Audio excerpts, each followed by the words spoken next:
मुस्कान ने आरव और पिया को शादी से भागने की वजह बताई। पहले तो उन्हें यकीन नहीं हुआ, पर उसने कुछ ऐसी चीजें दिखाई जिससे उसकी बात साबित हो गई थी। उसकी पूरी बात सुनकर आरव बाहर आ गया था। पिया भी उसके पीछे आई। पिया ने देखा कि आरव बहुत परेशान लग रहा था। वो उसके पास गई। जब आरव ने पिया को देखा तो वो उससे माफी मांगने लगा। आई एम सॉरी पिया, मुझे कुछ समझ नहीं आ रहा, ये मुझे क्या हो रहा है। पर मैं पिया उसका हाथ पकड़ लेती है और उसे शांत रहने के लिए कहती है, क्या हम एक पल के लिए बात कर सकते हैं। आरव हिचकिचाता है लेकिन सहमति देता है। वो साइड में एक बेंच पर एक दूसरे के पास बैठते हैं। पिया आरव की कमजोरी को देखती हैं और तय करती हैं कि इस समस्या का समाधान करने का समय आ गया है। पिया बोली, मैंने देखा कि आप कुछ भी बात करने में हिचकिचा रहे हैं। मैं चाहती हूँ कि आप यह जानें कि आपको किसी चीज़ से डरने की कोई ज़रूरत नहीं है। मुझसे कुछ भी बात करने के लिए। आरव मुंह झुकाता है, अभी भी कंफ्यूजन में। पिया बोली, हम दोस्त हैं आरव, हम साथ में हैं और मैं आपको किसी भी चीज़ पर बात करने में मदद के लिए यही हूँ, चाहे वो कुछ भी हो। आपकी भावनाएं और विचार मेरे लिए बहुत ज़रूरी है। आरव फिर भी कुछ नहीं कहता। तो पिया बोलती है, आप मुझे अपना दोस्त मानते हो ना। आरव हाँ में सर हिलाता है। तो फिर हम सब कुछ मिलकर देखेंगे और एक साथ सब कुछ संभाल लेंगे, ठीक है। जो बीत गया है उस पर हमारा बस नहीं होता, लेकिन हमारा आज और हमारा कल सिर्फ हमारे हाथों में होता है। आप उसके बारे में सोचिए। मैं समझ सकती हूँ कि आपका दर्द बहुत गहरा है, पर उस दर्द से आप खुद ही अपने आप को बाहर ला सकते हो। आप में बहुत हिम्मत है। आपको बस खुद से लड़ना है, खुद को समझना है और फिर देखिए आपका मन आपको परेशान करना बंद कर देगा। आरव सर हिलाता है। पिया की बातें सुनकर उसका मन काफी हल्का महसूस करता है और वो शांत हो जाता है। थैंक यू मुझे समझाने के लिए। कोई बात नहीं। आपने घर पर किसी को कुछ बताया? हाँ, माँ बहुत पूछ रही थी। जब उन्हें बताया तो पापा ने भी सुन लिया। उन्होंने पिया आगे बोलने ही वाली थी कि तभी उसका फोन बजता है। स्क्रीन पर उसकी चाची का नाम फ्लैश हो रहा था। वह तुरंत फोन उठाती है और उनसे बात करती है। थोड़ी देर बाद जब वो उदास होकर फोन रख देती है तो आरव उससे पूछता है कि क्या हुआ है। पिया उसे सब बताती है। उसकी बात सुनकर आरव भी बहुत परेशान हो जाता है। वो मुस्कान के पास जाते हैं और उससे बात करते हैं और आखिर में जो फैसला होता है वो पिया और आरव दोनों के लिए ही बहुत मुश्किल था, पर उन्हें और कोई रास्ता नजर ही नहीं आ रहा था। रात 9 बजे कपूर मेंशन।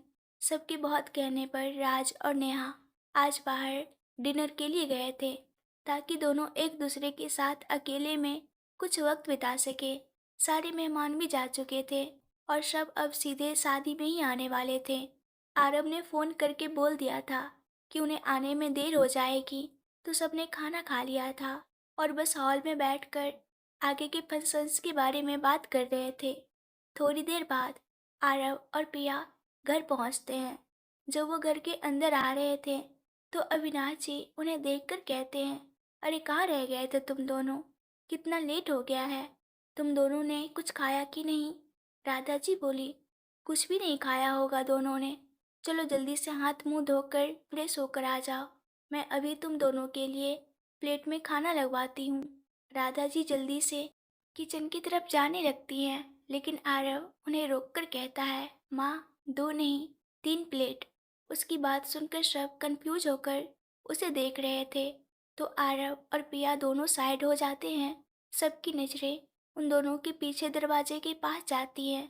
वहां से मुस्कान को एक नर्स के सहारे अंदर आता देख सब चौंक जाते हैं और तुरंत खड़े हो जाते हैं। सबकी नजरें मुस्कान के पैरों में बंधी पट्टी के ऊपर जाती है। मुस्कान अंदर आकर आरव और पिया के बीच में सर झुकाकर खड़ी रहती है। पिया उसे सहारा देती है। आरव सबसे कहता है कि मुस्कान कुछ दिनों के लिए हमारे साथ रहेगी इस घर में। इस वक्त किसी को कुछ भी समझ नहीं आ रहा था कि ये सब क्या हो रहा है। दादी जी और साक्षी को तो कुछ भी पता नहीं था मुस्कान के एक्सीडेंट के बारे में। तो वो चुपचाप सब देख रहे थे। पर राधा जी को बहुत गुस्सा आता है और वो आरव और पिया की तरफ देखकर कहते हैं, हमें तुम दोनों से कुछ बात करनी है, अभी मेरे साथ चलो। इतना कहकर वो अविनाश जी के साथ वहां से चली जाती है। आरव और पिया भी मुस्कान को अंदर बैठने को बोल उनके पीछे जाते हैं। जब आरव और पिया कमरे में पहुंचते हैं तो उन्हें देखते ही राधा जी बोली, तुम दोनों क्या पागल हो गए हो? तुम दोनों को समझ भी आ रहा है कि तुम क्या कर रहे हो? फैसला लेने से पहले एक बार हमसे पूछ तो लिया करो। तुमने सोच भी कैसे लिया कि वह लड़की हमारे साथ रह सकती है यहाँ? अविनाश जी बोले, गलती से उसका एक्सीडेंट हुआ और तुम दोनों ने उसकी मदद की। यहाँ तक सब ठीक है, हम मानते हैं। पर तुम उसे उसके घर छोड़ने के बजाय यहाँ हमारे घर क्यों लेकर आए हो? आरब बोला, माँ पापा प्लीज शांत हो जाइए। एक बार हमारी पूरी बात तो सुन लीजिए। क्या सुनो और क्यों? वो लड़की शादी के दिन तुझे अकेले छोड़कर भाग गई थी। तुझे दर्द में देखा है हमने, और तू चाहता है कि हम। तो आरब बोला, उसकी मजबूरी थी माँ, शादी से भागना उसकी मजबूरी थी। आरब उन्हें पूरी बात बताता है, जो भी हॉस्पिटल में मुस्कान ने उन्हें बताया। फ्लैशबैक। मुस्कान बोली, प्लीज आरब, मैं मजबूर थी। ऐसी भी क्या मजबूरी थी तुम्हारी? शादी के एक दिन पहले मुझे निखिल का मैसेज आया कि वह मुझसे मिलना चाहता है, लेकिन मैंने उसे साफ मना कर दिया, पर वो फिर भी नहीं माना और मुझे फ़ोन करके धमकाने लगा कि अगर मैंने यह शादी की तो वह मुझे और मेरे परिवार को बदनाम कर देगा। उसने मुझे हमारी पुरानी फ़ोटोज़ भेजी और कहा कि अगर मैंने उससे बात नहीं की तो वह इसे मीडिया में वायरल कर देगा। अगर वह ऐसा करता तो हमारी बहुत बदनामी हो जाती और साथ में आरब के परिवार का भी नाम खराब हो जाता। इसलिए मजबूरन मुझे उससे मिलना पड़ा। उसने कहा कि मैं इस शादी को तोड़ दूं, लेकिन मैंने साफ मना कर दिया और वहां से तुरंत वापस चली आई। मैंने उससे कह दिया था कि उसे जो करना है वह करे, मैं किसी भी हालत में इस शादी को नहीं तोड़ूंगी। मैंने उससे बहुत रिक्वेस्ट भी की कि मैं अब सिर्फ आरब से प्यार करती हूँ, उसके साथ रहना चाहती हूँ, लेकिन उससे यह सब बर्दाश्त नहीं हो रहा था। पहले भी आरब के साथ बिजनेस मीटिंग में उसका झगड़ा हो चुका था और आरब ने उसे धमकाया भी था, पर वह आरब का कुछ नहीं बिगाड़ सका। तब से वह आरब से नफरत करने लगा था। मुझे इस बारे में कुछ भी नहीं पता था, क्योंकि मेरा उससे बहुत पहले ही ब्रेकअप हो चुका था। पर जब उसे पता चला कि मेरी शादी आरब कपूर के साथ तय हुई है, तो उसने मेरे जरिए आरब से बदला लेने की सोची। और शादी के एक दिन पहले मेरे पास एक चिट्ठी आई। उसमें साफ लिखा था कि अगर मैं शादी छोड़कर उसके पास नहीं आई तो वह मेरे मम्मी पापा की जान ले लेगा, क्योंकि वह आरब से बदला लेने के लिए कुछ भी कर सकता है। उसमें यह भी लिखा था कि वह हमारे फोटोज शादी के बीच ही सबको दिखा देगा, जिससे सबकी बहुत बदनामी हो। और अगर मैंने कोई भी चालाकी की या किसी से मदद मांगने की कोशिश की तो अंजाम बहुत बुरा होगा। मैं तुरंत बाहर गई। वो वहीं मेरा इंतजार कर रहा था। उसने मुझे वीडियो दिखाया जिसमें एक ट्रक बहुत तेजी से एक कार का पीछा कर रहा था और वो कार मेरे पापा की थी। मैं वो सब देखकर बहुत डर गई थी। मैंने उसे बहुत समझाया, बहुत हाथ जोड़े, पर उसने मेरी एक बात नहीं सुनी और ज़बरदस्ती मुझसे वो चिट्ठी लिखवाई जिसमें लिखा था कि मैं अपनी मर्जी से भाग रही हूँ शादी से। और फिर जैसे ही मैंने चिट्ठी लिखकर उसे दी, उसने अपने आदमियों के जरिए उसे मेरे कमरे में भिजवा दिया और ज़बरदस्ती कार में बिठाकर मुझे अपने साथ ले गया। कुछ देर में ही मैं बेहोश हो गई थी। मुझे कुछ भी याद नहीं है कि मेरे साथ क्या हुआ था, पर जब मेरी आंखें खुली तो मैं निखिल के साथ उसके घर में थी और वो टीवी पर न्यूज़ चालू करके बैठा था। मुझे वो काफ़ी गुस्से में लग रहा था, क्योंकि आसपास चीज़ें टूटी फूटी हालत में बिखरी हुई थी और वो गुस्से में ड्रिंक पर ड्रिंक किए जा रहा था। उसने सोचा था कि अगर मैं शादी से भाग जाऊंगी तो शादी के दिन आरव और उसके पूरे परिवार की बहुत बदनामी होगी। निखिल जानता था कि आरव मुझसे प्यार करता है, इसलिए जानबूझकर उसने ये सब प्लान किया ताकि मुझसे मिले धोखे से वो टूटकर बिखर जाए और इस बात का फायदा उठाकर निखिल उसे आसानी से बर्बाद कर सकता था। पर उसने जैसा सोचा था वैसा हुआ नहीं। वो इस न्यूज़ के इंतजार में था कि आरव कपूर की शादी टूट गई। लेकिन उसके बदले न्यूज़ में दिखा रहे थे कि फेमस बिजनेस टाइकून आरब कपूर की आज बहुत ही धूमधाम से शादी हुई।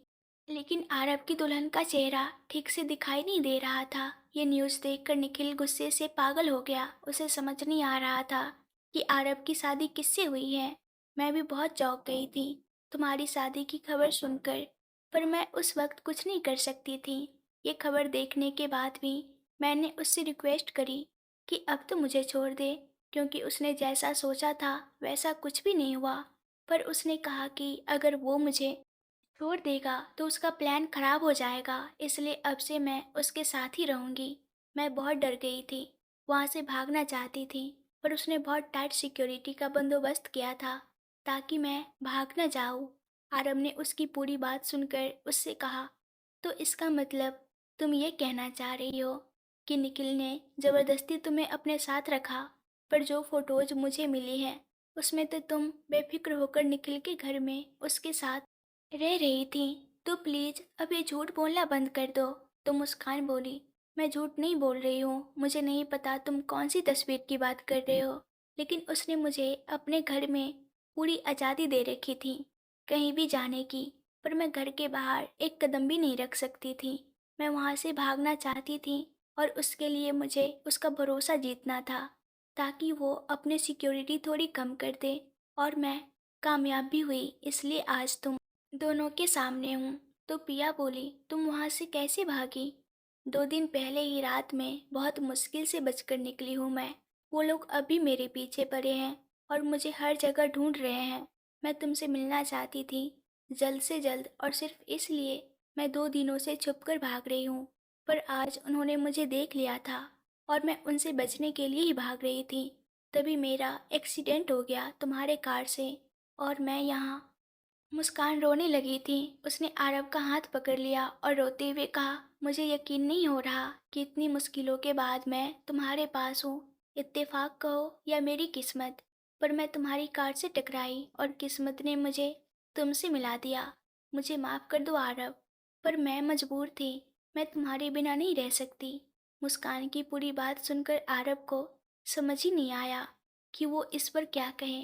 तभी मुस्कान पिया की तरफ देखती है और फिर उससे पूछती है, मैंने तो अपनी बात बता दी, पर तुम दोनों एक साथ, तुम्हारी शादी कैसे हुई? तुम दोनों तो एक दूसरे से मिले भी नहीं थे कभी। उसकी बात सुनकर पिया उसे जवाब देती है, जब चाचा जी को तुम्हारी चिट्ठी मिली तो वो बहुत परेशान हो गए थे। फिर आरब के पेरेंट्स से बात की और फिर दोनों परिवार ने मिलकर तय किया कि ये शादी नहीं टूट सकती, वरना दोनों परिवार की इज्जत मिट्टी में मिल जाएगी। और फिर चाचा जी ने मुझे तुम्हारी जगह शादी करने के लिए कहा और तुम मान गई। मुस्कान ने इस तरह से कहा जैसे उसे पिया का आरब से शादी करना बिल्कुल भी अच्छा नहीं लगा, पर फिलहाल उसने खुद को रोक रखा और कुछ कहा नहीं। पिया को मुस्कान का ऐसे सवाल करना अच्छा नहीं लगा, पर इस वक्त वो कुछ भी कहना नहीं चाहती थी। फिर मुस्कान बोली, तो क्या इसका मतलब तुम दोनों की शादी मर्जी से नहीं हुई है? तो फिर पिया ने जवाब दिया, आरब को नहीं पता था कि मंडप में मैं तुम्हारी जगह बैठी हूँ, उन्हें शादी के बाद पता चला। तो मुस्कान बोली, तो इसका मतलब तुम दोनों के बीच सिर्फ नाम का ही रिश्ता है, मजबूरी में बंधे हो एक दूसरे से। मुस्कान की बातें पिया को बिल्कुल भी अच्छी नहीं लग रही थी। वो चिल्लाकर कहना चाहती थी कि वो आरब से प्यार करती हैं और इस रिश्ते को पूरे दिल से मानती हैं, पर नहीं कह पाई। मुस्कान फिर आरब से कहती हैं, आरब तुम कुछ बोल क्यों नहीं रहे? क्या तुम अभी भी मुझसे गुस्सा हो? पिया और मुस्कान दोनों को ही उसके जवाब का इंतजार था। फिर आरब बिना किसी भाव के जवाब देता है, नहीं, जो हो गया उसमें हम कुछ नहीं कर सकते। अब चलो हम तुम्हें तुम्हारे घर छोड़ देते हैं, अपना ध्यान रखना। आरब ने बहुत ही फीका जवाब दिया और बाहर जाने लगा। मुस्कान को आरब से इतने फीके बर्ताव की उम्मीद नहीं थी। उम्मीद तो पिया को भी नहीं थी कि आरब इतना सब जानने के बाद भी मुस्कान से ऐसे बर्ताव करेगा। मुस्कान को तो लगा था कि आरब तुरंत उसे गले लगा लेगा और उसे वापस अपनी ज़िंदगी में जगह दे देगा, पर आरब ने तो ऐसा कुछ भी नहीं किया। मुस्कान ने तुरंत आरब को रोका, मेरे घर पर इस वक्त कोई नहीं है, अगर तुम मुझे घर छोड़ दोगे तो निखिल के आदमी मुझे आसानी से ढूंढ लेंगे और मार देंगे। उसकी बात सुनकर पिया चौंक जाती हैं और आरव भी रुक जाता है। तुम उसकी फिक्र मत करो, बहुत जल्द वो जेल में होगा और तुम अपने घर में बिल्कुल सेफ रहोगी। मैं एक्स्ट्रा सिक्योरिटी लगवा दूंगा। तो मुस्कान बोली, पर तुम केस कैसे फाइल करोगे? हमारे पास कोई सबूत नहीं है उसके खिलाफ। पिया कुछ सोचकर कहती हैं, सबूत है। उसने तुम्हें जो धमकी भरे मैसेज किए थे और वो चिट्ठी, और तुम खुद एक बहुत बड़ी गवाह हो उसके खिलाफ। पिया की बात से आरब भी सहमत था, लेकिन मुस्कान फिर से कहती हैं, प्लीज मुझे अभी इन सब में नहीं पड़ना है। मेरी हालत देख रही हो तुम, मैं बहुत मुश्किल से बचकर निकली हूँ। पिया को थोड़ा अजीब लगा कि मुस्कान पुलिस के पास क्यों नहीं जाना चाहती। आरव कुछ नहीं कहता और बाहर चला जाता है। और फिर जब आरव और पिया बाहर बैठकर बातें कर रहे थे, तभी पिया का फोन बजता है। वो देखती हैं तो कविता जी का फोन आ रहा था। पिया फोन उठाती हैं और उन्हें मुस्कान के बारे में बताती हैं।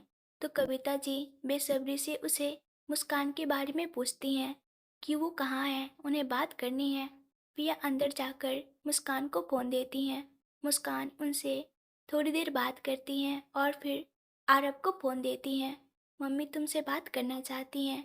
आरव फ़ोन लेता है तो कविता जी बोलती हैं, थैंक यू बेटा, आज तुमने मेरी बच्ची की बहुत मदद की। मेरे कान तरस गए थे अपनी बच्ची की आवाज़ सुनने के लिए। फ़ोन स्पीकर पर था तो पिया आसानी से उनकी बात सुन सकती थी।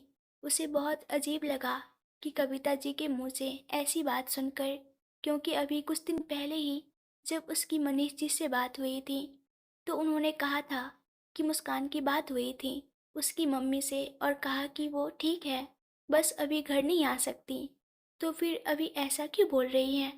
तो आरव बोला, कोई बात नहीं, पर आपको अब जल्द से जल्द ऑस्ट्रेलिया से वापस आ जाना चाहिए।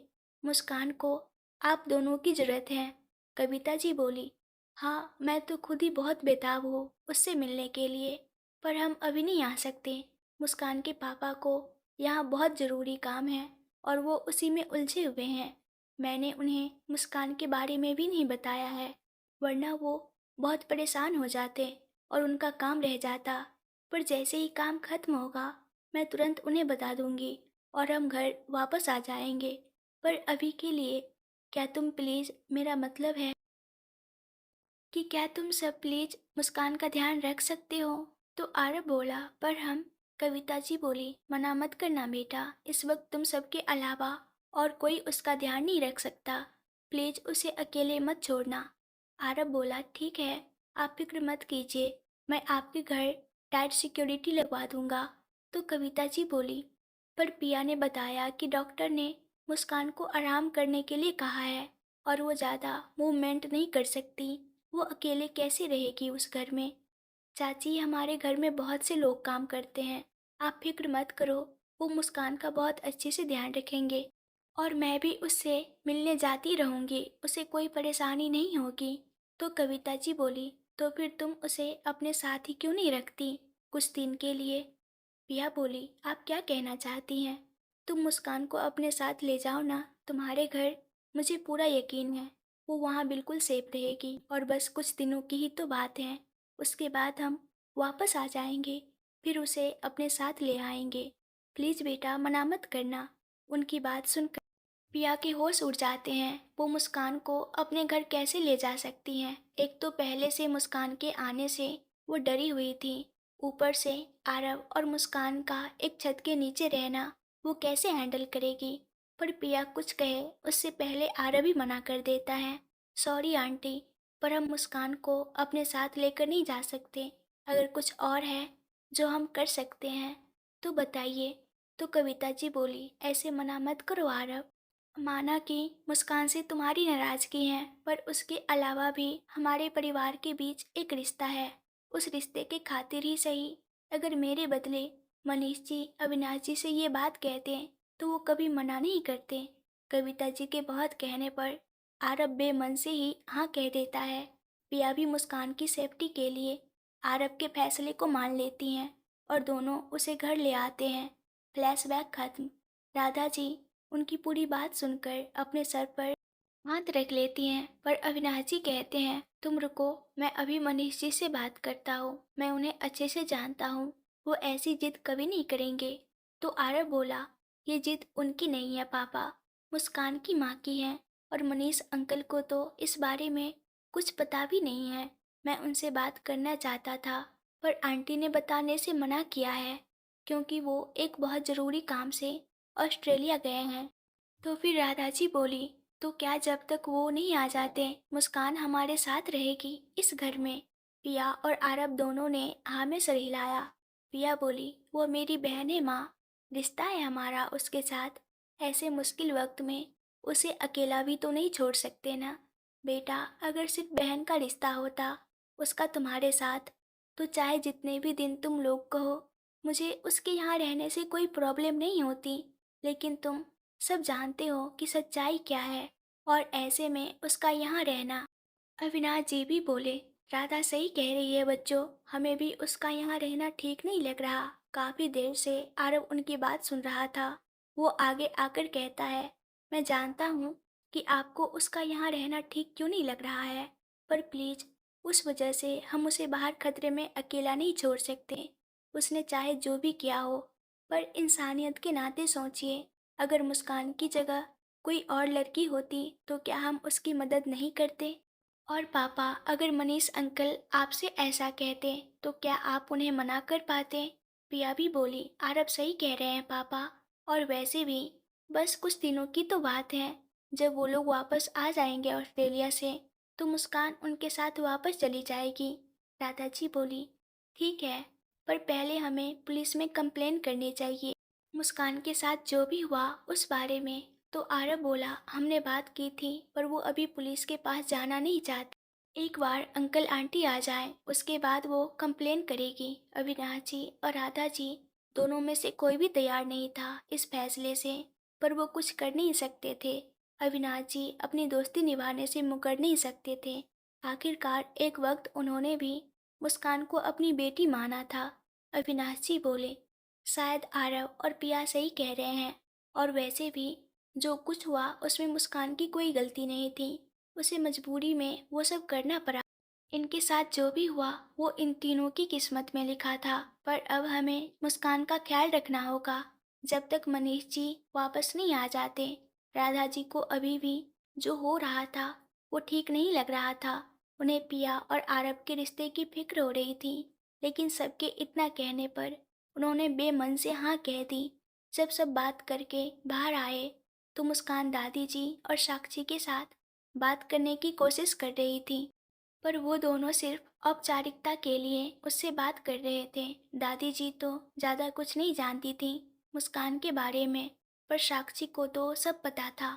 इसलिए वो बहुत ज़्यादा कंफ्यूज थी कि आखिर मुस्कान यहाँ क्या कर रही है, और वो भी इस हालत में। आरव वर्कर से बोलकर मुस्कान का सारा सामान गेस्ट रूम में रखवा देता है। दादाजी भी मुस्कान से उसका हालचाल पूछकर अपने कमरे में चली जाती हैं। मुस्कान खड़े होने की कोशिश करते हुए कहती हैं, थैंक यू सो मच, आपने मुझे रहने के लिए जगह दी, पर अगर मेरी वजह से आपको कोई भी तकलीफ हो रही है तो प्लीज़ मुझे बता दीजिए, मैं अपने घर चली जाऊंगी। अविनाश जी बोले, नहीं नहीं, ऐसी कोई बात नहीं है, आराम से रहो और अपना ख्याल रखो। इसके बाद अविनाश जी भी कमरे में चले जाते हैं। साक्षी अभी भी कंफ्यूज नज़रों से सब देख रही थी। पिया उसे नोटिस करती हैं और उसे बाद में सब बताने का इशारा करती हैं। फिर पिया बोली, चलिए हम खाना खा लेते हैं। तो आरब बोला, मुझे भूख नहीं है। आरब मना कर देता है तो मुस्कान भी कहती हैं, मैं भी पहले फ्रेश होना चाहती हूँ। ठीक है, तुम कमरे में जाकर आराम करो, मैं तुम्हारा खाना वहीं भिजवा दूंगा। आरब भी ऊपर अपने कमरे में चला जाता है, और मुस्कान भी नर्स की मदद से अपने रूम की तरफ जाने लगती हैं। पिया अभी भी वहीं खड़ी थी और उसे जाते हुए देख रही थी। थोड़ी देर बाद कुछ सोचकर वो किचन की तरफ जाती हैं और एक प्लेट में खाना निकालती हैं। फिर वो प्लेट लेकर ऊपर अपने कमरे में जाती हैं। आरव कान में हेडफोन लगाकर बेड पर बैठा था।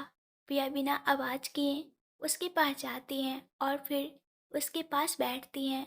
जब आरव को एहसास होता है तो वो अपनी आंखें खोलता है और पिया को देखकर अपने हेडफोन्स निकालकर साइड में रखता है। तो पिया बोली, अरे वाह, आपको गाने सुनना भी पसंद है। कभी कभी सुन लेता हूँ। फिर वो खाने की प्लेट की तरफ देखकर पूछता है, ये क्या है? अरे, आपको चश्मे के नंबर कब से आ गए? मजाक कर रही हो? तो पिया बोली, हाँ। तो आरव बोला, मजा नहीं आया? हाँ, क्योंकि आप बहुत खड़ूस हो। थोड़ा सा हंस लेते तो कौन सा आपकी हाइट कम हो जाती। पिया को मुंह बनाता हुआ देखकर आरव मुस्कुराने लगता है। फिर पिया प्लेट को आरव की तरफ बढ़ाती है तो आरव कहता है, मैंने कहा ना मुझे। तो पिया बोली, हाँ हाँ, पता है कि आपको भूख नहीं है, पर मुझे बहुत भूख लगी है। और अगर आप नहीं खा रहे हो तो मैं भी नहीं खाऊंगी, और अगर मैंने नहीं खाया तो मेरा हाल बेहाल हो जाएगा, क्योंकि मेरे पेट में बहुत से चूहे दौड़ रहे हैं। तो अगर मैंने कुछ नहीं खाया ना, तो अभी चक्कर खाकर गिर जाऊंगी। तो क्या आप चाहते हैं कि मैं चक्कर खाकर गिर जाऊं?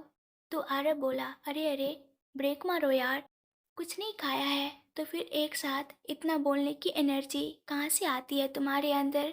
वो तो गॉड गिफ्टेड है। अच्छा, तो फिर नीचे सबके सामने तो बड़ी शांत रहती हो, तब कहाँ जाता है तुम्हारा ये गॉड गिफ्ट? वो क्या है ना, हर जगह अपना टैलेंट नहीं दिखाना चाहिए, नज़र लग जाती है। और अब आप सवाल करना बंद करिए और जल्दी से खाना खाइए, ताकि मैं भी खाऊं। अब मुझसे रहा नहीं जा रहा। तो खा लो ना, मैं नहीं खाऊंगा तो उससे क्या फर्क पड़ता है? अरे, ऐसे कैसे फर्क नहीं पड़ता? आप दोस्त हो मेरे, और जब एक दोस्त भूखा हो तो दूसरा दोस्त कैसे खा सकता है? प्लीज़ खा लीजिए ना मेरे लिए। पिया के बहुत जिद करने पर आरव मान जाता है और उसके साथ खाने लगता है, पर पिया नहीं खा रही। तो आरव कंफ्यूज होकर उसे देखता है। पिया समझ जाती है और उससे कहती है, वो मैं दूसरी प्लेट लाना भूल गई तो मैं बाद में खा लूंगी। आरव उसकी बात सुनकर अपने सर पर हाथ रख देता है और फिर एक बाइट बनाकर उसे पिया के मुंह के पास ले जाता है और खाने के लिए इशारा करता है। पिया पहले मना करती हैं, पर फिर मुस्कुराते हुए खा लेती हैं। मुस्कान कुछ काम से उनके कमरे की तरफ आई थी। वो आरव और पिया को साथ देखकर बाहर ही रुक गई थी और अपनी नर्स के साथ कमरे के बाहर खड़ी ये सब देख रही थी। उसे आरव और पिया की बॉन्डिंग बिल्कुल भी पसंद नहीं आई। वो उन्हें ऐसे देखकर कुछ सोचने लगी।